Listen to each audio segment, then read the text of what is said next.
The autumn sun cast long shadows across Manhattan's busy streets as former President Donald Trump's motorcade made its way through the city. It was one of those perfect Sunday afternoons when the weather couldn't make up its mind, warm enough for short sleeves, but cool enough to remind everyone that winter was just around the corner. Trump had just finished attending a private business meeting and, contrary to his usual routine, found himself craving something simple and familiar. "Let's stop at McDonald's," he said to his head of security, a decision that would soon prove more significant than anyone could have imagined. The Secret Service team exchanged glances. An unscheduled stop always meant extra work, but they quickly adapted to the change of plans. The McDonald's on Fifth Avenue wasn't particularly busy that day. A few families were scattered across the restaurant, enjoying their late Sunday lunch.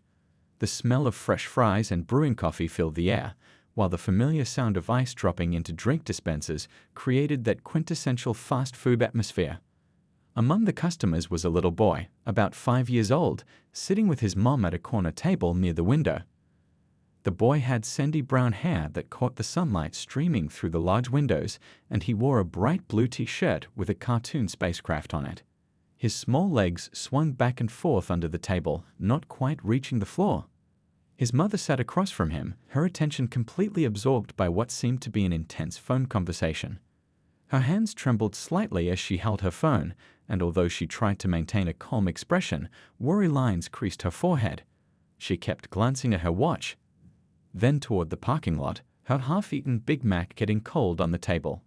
When Trump's security team entered the restaurant, they did their usual sweep, professionally scanning the area while trying to remain inconspicuous. The other customers looked up briefly, then returned to their meals, New Yorkers being characteristically unfazed by celebrity appearances. A young couple sneaked a few photos with their phones, while an elderly man reading his newspaper barely glanced up. The former president walked in, looking surprisingly casual in a navy blue blazer and an open-collared white shirt. Despite attempting to keep a low profile, his distinctive presence immediately drew attention. A few whispers rippled through the restaurant, and several phones emerged to capture the moment. The little boy's eyes widened with recognition.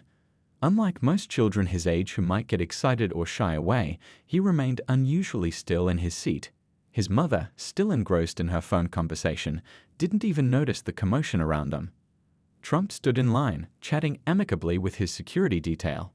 He insisted on ordering for himself, a small gesture of normalcy he still enjoyed. The teenage cashier behind the counter tried to maintain her professional composure, though her hands shook slightly as she took his order. "I'll have a quarter pounder with cheese, no pickles," Trump said with a friendly smile, "and a Diet Coke." The simplicity of the order seemed to put the nervous cashier at ease. As they waited for the order, Trump surveyed the restaurant with casual interest. His eyes swept across the dining area, taking in the familiar scene of families enjoying their meals. It was these moments of normalcy that he sometimes missed most since leaving office. The little boy's table was situated between the counter and the drink station. As Trump walked past to fill his drink, something unusual caught his attention. The boy was looking directly at him, but not with the typical excitement or curiosity of a child spotting a famous person. Instead, his small face carried an expression that seemed far too serious for his age. Then it happened, a gesture so subtle it could have easily been missed. The boy's small hand moved in a specific pattern, one that made Trump's breath catch in his throat.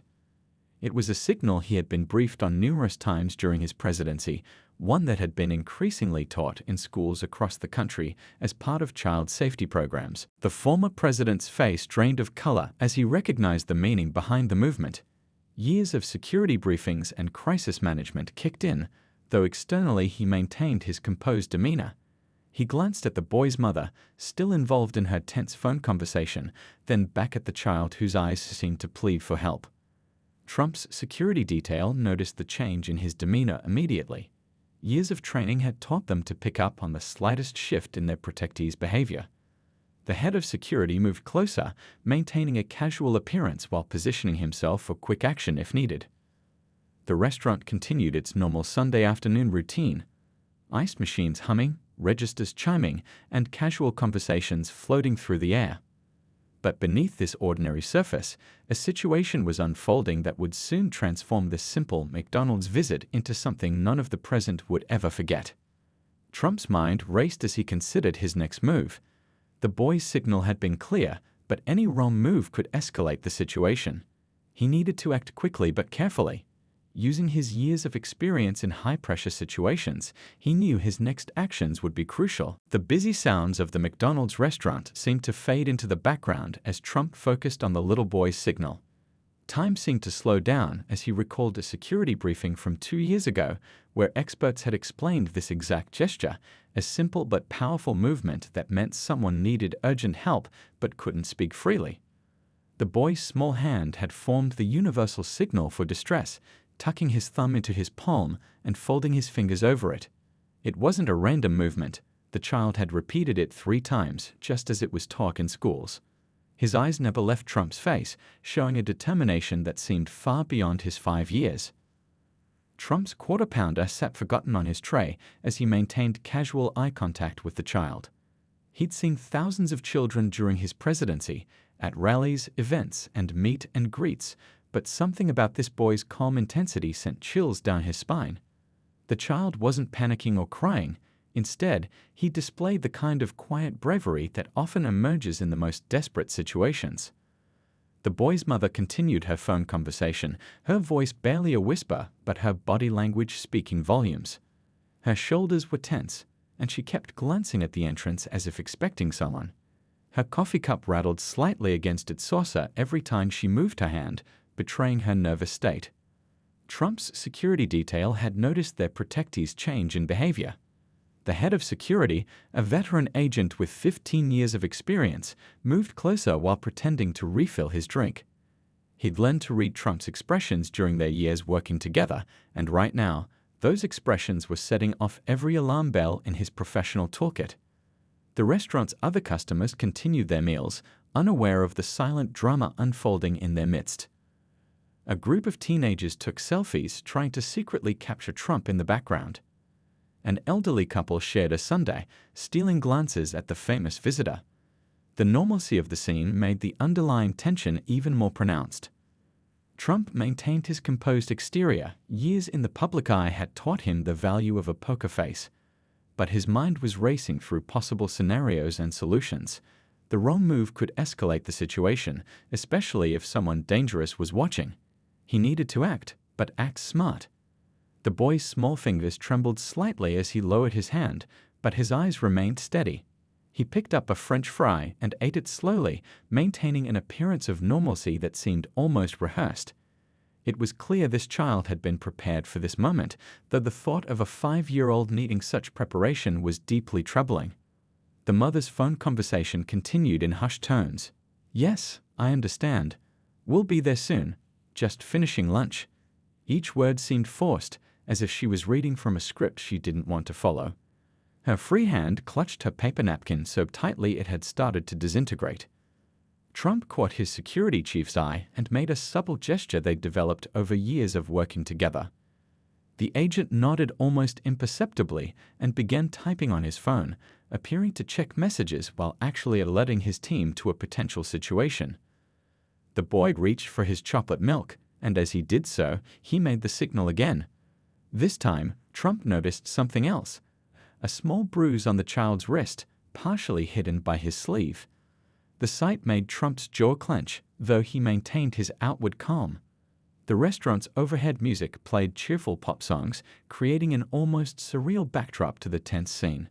The smell of fresh fries and brewing coffee continued to waft through the air, mixing with the afternoon sunlight that streamed through the windows, casting long shadows across the floor. Trump's decades of business negotiations and public service had taught him to read people, to spot when something wasn't right. Right now, every instinct told him this situation was seriously wrong. The contrast between the boy's mature, controlled behavior and his mother's barely concealed distress painted a clear picture of danger. The security team had smoothly repositioned themselves around the restaurant, maintaining casual poses while establishing better coverage of all exits. Their movements were so professional that other customers remained oblivious to the subtle choreography taking place around them. Trump knew his next actions would be crucial. One wrong move could put the boy and his mother in greater danger.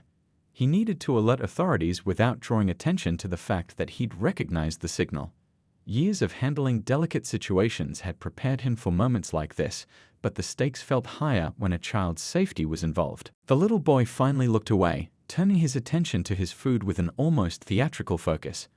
But Trump had seen enough. The signal, the bruise, the mother's distress, it all added up to a situation that required immediate but careful intervention. The real question was how to proceed without alerting whoever had inspired such fear in this young family. Trump's mind flashed back to the countless security briefings he'd received during his presidency. The signal the boy had shown was part of a new safety program being taught in schools across the country. He remembered asking his advisors why children so young needed to learn such things. Now, watching this brave 5-year-old put those lessons into practice, he understood completely. Moving with practiced casualness, Trump walked to a quiet corner near the drink station. His security team adjusted their positions automatically, creating a subtle barrier that would prevent anyone from overhearing while appearing completely natural to observers. The head of security stood nearby, pretending to check his phone while actually watching the restaurant's entrance with trained precision. Trump pulled out his phone, his hands steady despite the gravity of the situation. He'd handled international crises and high-stakes negotiations, but something about this situation, a small boy silently asking for help in a crowded restaurant, felt more urgent than any late-night call from the Situation Room. The 911 operator answered promptly, her voice professional and calm.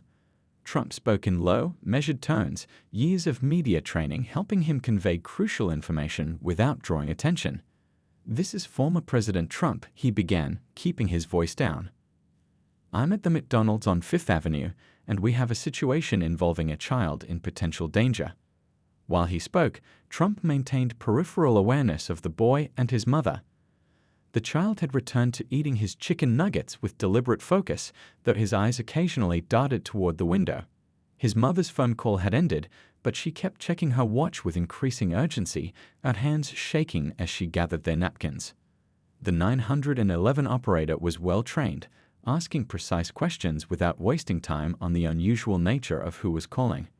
Trump explained about the distress signal, the mother's suspicious behavior, and the bruise he'd noticed on the boy's wrist. Each detail was another piece of a troubling puzzle. His security team had already begun coordinating with local law enforcement through their own channels, their earpieces occasionally buzzing with quiet updates. They maintained their casual positions around the restaurant, but their stance had shifted subtly, ready for action while trying not to alert anyone that something was wrong. The afternoon sun had started to dip lower, casting orange light through the restaurant's windows. The everyday sounds of the McDonald's continued, ice dropping into cups, registers beeping, children laughing at other tables. The normalcy of it all made the underlying tension even more pronounced. The operator assured Trump that units were already being dispatched. They would arrive without sirens, parking at different approaches to the restaurant. Trump felt a familiar surge of adrenaline, the kind he used to get before making major decisions in the Oval Office. But this time, it wasn't about policy or politics. This was about a child's safety, and the stakes felt immeasurably higher. He watched as the mother stood up, gesturing for her son to finish his food quickly. The boy's hand trembled slightly as he reached for his last chicken nugget, but his face remained remarkably composed. Trump couldn't help but admire the child's courage, staying calm enough to seek help while facing whatever frightened him so deeply. The restaurant's other customers remained happily unaware of the situation unfolding around them. A family at a nearby table laughed over shared fries. The teenagers were still sneaking photos, probably for their social media. The elderly couple had finished their sundae and were gathering their things to leave. Trump's security detail received confirmation through their earpieces. Police units were in position outside. 2 plainclothes officers had entered the coffee shop across the street, while others were strategically parking around the block. They were creating a careful net, but doing it so gradually that anyone watching wouldn't notice anything unusual. The mother's phone buzzed again, making her jump. As she checked the message, her face went pale. She started gathering their things more quickly, her movements becoming jerky and panicked. The boy looked up at Trump one more time, his small face showing a mixture of hope and fear that no child should ever have to express. Trump kept his position near the drink station, maintaining the appearance of a casual customer while actually blocking the closest exit. His security team had synchronized their movements to cover other possible escape routes. Years of protective formation training was being put to use, not for their usual protectee, but for a small boy who had been brave enough to ask for help. Time seemed to move in slow motion as Trump waited for the right moment. Too soon, and they might spook whoever was threatening this family. Too late, and they might lose their chance to help. He'd made countless critical decisions in his life, but few had felt as immediate and crucial as this one. As police officers quietly took their positions around the McDonald's, the full story began to emerge through whispered radio communications and hurried text messages. The mother's ex-partner, a man with a history of threatening behavior, had been tracking their movements throughout the day. He'd forced her to withdraw money from several ATMs, using threats against her son to ensure her cooperation. The woman's hands shook as she wiped her son's face with a napkin, trying to maintain an appearance of normalcy. Her phone buzzed again, another demanding message. Each time her phone lit up, she flinched slightly, as if each message carried another threat. The boy watched his mother with worried eyes that seemed far too knowing for his age. Through security channels, Trump's team learned that the ex-partner was waiting in a blue sedan in the parking lot. He'd been circling the area, keeping watch while forcing the mother to gather cash from her accounts. The McDonald's stop hadn't been part of his plan. It was only the boy's innocent request for chicken nuggets that had brought them here, creating this unexpected opportunity for rescue. The restaurant's regular rhythm continued around them, the sizzle of fryers, the chatter of customers, the beeping of registers. A new group of customers walked in, and Trump's security team tensed slightly, but relaxed when they saw it was just a family with shopping bags. The ordinary scene made the underlying tension feel even more surreal. Trump watched as the mother checked her banking app, her screen reflecting a series of withdrawals that told its own story. First from her savings, then her checking account, and finally maxing out her credit cards, all within the past few hours. She'd been systematically emptying every account she had access to, clearly under duress. The boy finished his meal with careful, deliberate movements. Despite his young age, he seemed to understand the need to act normal. He'd learned about the distress signal just 2 weeks ago in his kindergarten class.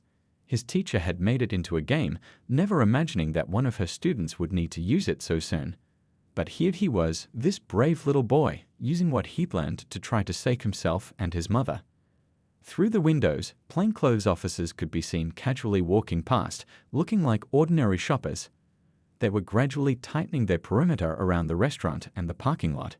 In the coffee shop across the street, 2 officers maintained surveillance on the blue sedan, watching its driver grow increasingly impatient. The mother's phone buzzed once more. As she read the message, tears welled up in her eyes, though she quickly blinked them away. The message demanded she finish up and come outside. Now, her ex-partner was clearly growing suspicious of the delay. She began gathering their things with trembling hands, her movements becoming more frantic. Trump's security team received confirmation that all units were in position. They had identified all exits and had officers ready to respond. The question now was timing. They needed to act before the mother and son could be forced to leave, but they also needed to ensure the ex-partner couldn't escape or create a dangerous situation. The boy looked up at Trump one more time, and in that moment, Trump saw something remarkable. Despite the fear evident in his young face, there was also trust. Trust that the adults around him would help, trust that the safety signal he'd learned would work. It was a powerful reminder of why such safety programs were so important. The restaurant staff had begun to sense something was unusual. The manager had noticed the increased number of serious-looking men in suits and the way they seemed to be watching one particular table. But years of working in New York had taught her discretion. She kept her staff focused on their tasks, maintaining the normal atmosphere that was now crucial to everyone's safety. Outside, the autumn wind picked up, sending leaves skittering across the parking lot. The sun had moved lower, casting long shadows that would help conceal the approaching officers. The timing would have to be perfect, protecting the mother and son while also preventing any chance of escape. The mother stood up, gently urging her son to do the same. Her phone buzzed again, but this time she didn't even check it. Her face showed the resignation of someone who thought they had run out of options. But what she didn't know was that her brave little boy had already set in motion a rescue plan that was about to unfold. Trump gave a subtle signal to his head of security. Years of working together meant they could communicate volumes with the smallest gestures. The team understood. It was time to act. They began moving into their final positions, still maintaining their casual appearance while preparing for what would happen next. The next few moments unfolded with the precision of a well-rehearsed dance. As the mother reached for her purse, her phone buzzed one final time. Trump's security team received word through their earpieces that the man in the blue sedan was getting out of his car. This was the moment they'd been waiting for, when he would be most vulnerable and furthest from any weapons that might be in his vehicle. The afternoon sun had dipped behind the buildings, casting long shadows across the McDonald's parking lot. Through the windows, customers could see people walking past, not realizing that many of them were actually plainclothes officers moving into position. The everyday scene was about to transform in seconds. Inside the restaurant, Trump's security detail began their carefully coordinated movements. One agent casually walked to the condiment station, positioning himself between the mother's table and the nearest exit. Another pretended to refill his drink, securing the side door. The head of security maintained his position near Trump, ready to coordinate the response. The boy, still showing remarkable composure for his age, carefully pushed in his chair, a small gesture that touched everyone watching. Even in this moment of crisis, he remembered his manners, something his mother had clearly taught him. She reached for his hand, trying to hide her trembling fingers. Through the restaurant windows, they could see the ex-partner approaching. He wore a dark jacket and kept his hands in his pockets, his face set in a scowl as he walked toward the entrance. He hadn't noticed the plainclothes officers gradually closing in behind him, looking like ordinary pedestrians on a Sunday afternoon. Trump gave the signal, a subtle nod to his head of security. Immediately, the carefully laid plan sprang into action. The first moves were so smooth that most customers didn't even notice. Two officers who had been pretending to eat their meals stood up, quietly moving to block the main entrance. The manager, who had been briefed moments earlier, quietly began directing her staff to move away from the front of the restaurant. The mother noticed the movement and froze, her eyes widening as she realized something was happening. The boy squeezed her hand, showing a kind of strength that seemed far beyond his years. Trump's security detail had already flanked their table, not approaching directly but creating a protective barrier. Outside, the ex-partner had almost reached the door when he finally sensed something was wrong. He stopped, his hand still in his pocket, as he noticed the two men blocking the entrance. Behind him, what he had thought were random shoppers had stopped their casual walking and now stood at alert, their law enforcement training evident in their stance. The takedown itself was anticlimactic, exactly as planned. As the ex-partner turned to run, he found himself surrounded by officers who seemed to materialize from every direction. Their movements were swift and professional, designed to prevent any escalation. Within seconds, he was safely restrained before he could even reach for whatever he had in his pocket. Inside, the mother collapsed into her chair, tears streaming down her face as the reality of rescue washed over her. The boy remained standing, his small hand still holding hers, now being the strong one for his mother. Trump's security team maintained their positions, ensuring the scene remained contained and calm. Other customers in the restaurant were only now beginning to realize something significant had happened. The teenagers who had been taking photos had switched to recording the scene outside, though officers quickly and politely asked them to stop for privacy reasons. The elderly couple who had lingered over their coffee watched with a mixture of concern and relief. The restaurant staff had performed admirably, keeping other customers calm and away from the windows. The manager had quietly turned down the overhead music, helping create a more subdued atmosphere as the situation resolved. She brought water to the mother and son, her kind gesture bringing fresh tears to the mother's eyes. Trump watched as specially trained officers approached the table, speaking softly to the mother and son. They had experience with situations like this and knew exactly how to provide comfort while gathering necessary information. The boy finally allowed himself to relax, though he kept glancing at Trump as if making sure his signal had really worked. In the parking lot, officers were already processing the scene. They found exactly what they had feared in the blue sedan. evidence that the ex-partner had been planning to take the mother and son across state lines. The discovery made everyone even more grateful for the boy's quick thinking and bravery. The whole operation had taken less than 3 minutes from start to finish. Professional, quiet, and efficient, exactly as it had been planned. Yet in those 3 minutes, 2 lives had been completely changed. A mother and her son had been rescued from a nightmare, all because a 5-year-old boy remembered his safety lesson and was brave enough to use it. As the evening settled in, the McDonald's lights grew brighter against the darkening windows. The restaurant had become more than just a fast food place. It had become the setting for a turning point in 2 lives. The boy yawned, the events of the day finally catching up with him, but he still maintained his protective position next to his mother, his small hand occasionally patting her arm comfortingly. The story of what happened that Sunday afternoon at the McDonald's spread quickly across the country. News outlets picked up the tale of the brave 5-year-old boy who used a safety signal to save himself and his mother, though they carefully protected the family's privacy by keeping their identities confidential.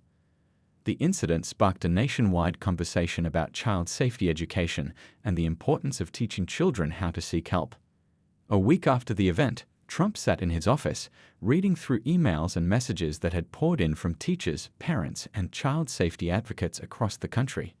The boy's quick thinking had inspired schools nationwide to reinforce their safety education programs. Teachers shared stories of how they were now incorporating the distress signal into their lessons, making it into games and songs that children could easily remember. The kindergarten teacher who had taught the boy the signal received a special commendation from her school district. She hadn't expected her classroom safety lessons to have such a profound impact, but as she told reporters, while keeping her students' identity private, "This proves that even our youngest children can learn to protect themselves if we give them the right tools." Security cameras had captured the moment when the boy made the signal, though this footage was never released to protect the family's privacy. Instead, it became a valuable training tool for law enforcement and child protection services, showing how a small gesture could make such a big difference. The footage showed something else too, how Trump and his security team had handled the situation with remarkable sensitivity and care. The mother and son had been safely relocated to a new community where they were beginning to rebuild their lives. The support they received was overwhelming. Offers of help came from all directions. A local real estate agent helped them find a cozy apartment, while a nearby school welcomed the boy with open arms. The mother found work with a company that understood her situation and provided flexible hours so she could attend therapy sessions with the son. Trump couldn't stop thinking about the boy's bravery. It reminded him of something he'd learned during his presidency, that sometimes the biggest changes come from the smallest actions. He decided to channel this inspiration into action.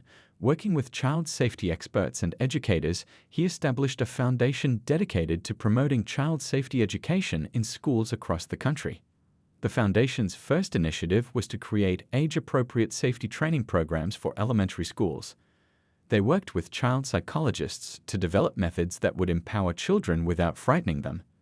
The distress signal that had saved the boy and his mother became a central part of this curriculum, taught alongside other safety measures in a way that made children feel strong rather than scared. 3 months after the incident, the boy and his mother were thriving in their new life. The boy had joined a Little League team and made new friends. His mother had become an advocate for domestic violence survivors, sharing their story while maintaining their privacy to help other families escape similar situations. They'd kept in touch with the McDonald's manager who had helped them that day, sending her a thank you card that she proudly displayed in the staff room. The impact rippled out in unexpected ways. Other restaurant chains began training their staff to recognize distress signals and respond appropriately.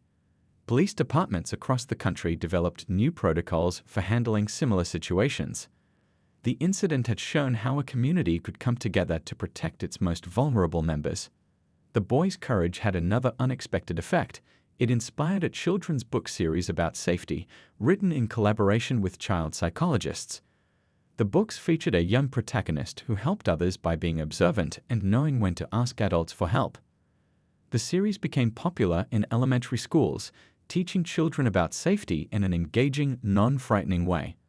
1 year later, Trump received a letter. It was from the boy's mother, sharing their progress without revealing their location.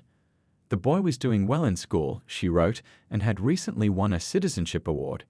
He still had the Happy Meal toy from that day, keeping it as a reminder that being brave doesn't always mean being big and strong. Sometimes it just means knowing when and how to ask for help. The letter included a drawing the boy had made in art class.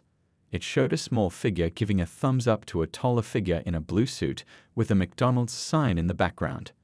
The simple crayon drawing captured something profound: how a moment of connection between two strangers could change lives forever. Trump had the drawing framed and hung it in his foundation's office.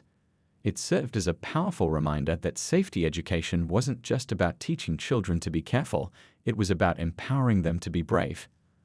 The boy's story had shown that even the smallest voices could make the biggest difference, and that sometimes true heroes come in the most unexpected packages. In the quiet aftermath of the rescue, the McDonald's restaurant had transformed into a safe haven. The evening light filtered through the windows, casting a warm glow over the scene as police officers gently took statements and support workers arrived to help the mother and her brave little boy. The regular customers had been quietly escorted to other areas of the restaurant, giving the family the privacy they needed. The mother sat in a booth, wrapped in a blanket that someone had thoughtfully provided. Her hands were wrapped around a cup of hot chocolate, the restaurant manager's kind gesture. Her tears had finally stopped, replaced by a look of stunned relief as she watched her son talking to a friendly police officer who had knelt down to his level. The boy was showing remarkable resilience, explaining to the officer how he had learned the distress signal in his kindergarten class. "My teacher made it like a game," he said, his voice small but steady. "She said it was like a secret superhero move that could help people." The officer smiled warmly, praising his bravery while taking notes with a Mickey Mouse pen borrowed from the restaurant's lost and found box. Trump had stayed nearby, feeling a personal investment in seeing this situation through to its end. His security team had repositioned themselves to give the family space while maintaining a protective perimeter. The former president watched as support workers explained to the mother about the safe house they had arranged and the resources available to help them start fresh. Outside, the scene had been cleared efficiently and quietly. The blue sedan had been towed away for evidence, and the ex-partner was long gone, safely in custody. Regular customers were now returning to the restaurant, many unaware of the drama that had unfolded just moments earlier. The McDonald's staff had done an amazing job of maintaining calm and normalcy throughout the whole situation. The boy's mother was speaking with a victim support counselor, her voice growing stronger as she shared the events that had led to this day. She explained how her ex-partner had shown up at their home that morning, how he had forced her to withdraw money, and how her son's request for chicken nuggets had unexpectedly led to their rescue. "I never imagined his school lessons would save us," she said, looking at her son with a mixture of pride and amazement. The little boy had been given a Happy Meal toy by one of the staff members, a small gesture that helped bring a bit of childhood normalcy back to this extraordinary situation. He sat playing with it while the adults talked, occasionally looking up at Trump with a small, knowing smile. The former president had seen many brave acts in his life, but this child's courage touched him in a special way. A gentle autumn breeze rustled through the restaurant as someone opened the door, bringing with it the smell of fallen leaves and the sound of distant city traffic. The everyday noises seemed to comfort the mother and son, a reminder that they were back in the normal world, safe from the threats that had haunted them throughout the day. The police officers had been impressively gentle and patient, especially with the boy. They let him tell his story at his own pace, praising his quick thinking and bravery. One officer had even shared that his own daughter was in kindergarten too, creating a connection that helped the boy feel more comfortable. "You're a real hero," the officer told him, and the boy's chest puffed up just a little with pride. Trump's security team received updates about the ex-partner's processing and the evidence being collected. Everything was being handled by the book, ensuring that this time he wouldn't be able to hurt or frighten this family again. The mother listened to these updates with visible relief, her shoulders finally beginning to relax. The restaurant manager approached their table with fresh fries and more hot chocolate. "On the house," she said with a warm smile. This simple act of kindness brought fresh tears to the mother's eyes, happy tears this time. The boy carefully arranged the fries to share with his mom, his natural sweetness shining through despite everything they'd been through. Support workers were already putting plans in motion: emergency accommodation, counseling services, legal aid. The mother listened intently as they explained each step, her face showing growing hope as she realized they wouldn't have to face the future alone. The boy played with his toy, but his attentive expression showed he was taking in everything being said.